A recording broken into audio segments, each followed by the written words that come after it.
Welcome back. Football is where we begin. Pat Garrell, president of Beach Soccer Jamaica, on Wednesday lost her appeal against the reinstatement of an injunction against the upcoming JFF elections. It now clears the way for the voting Congress to go ahead as scheduled on Sunday, March 17. The matter returned to the Court of Appeal on Wednesday after no decision was taken at last Tuesday's case management hearing. The matter had been adjourned on that occasion for the JFF's lawyers to make submissions they had failed to do in response to Beach Soccer's lawyers' submissions.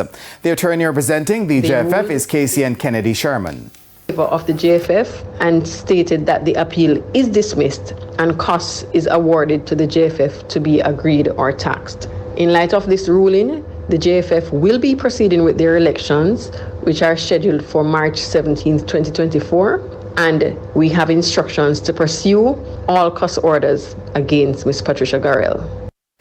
An April 23 hearing to decide who is the legitimate Beach representative remains, after which a trial date will be set.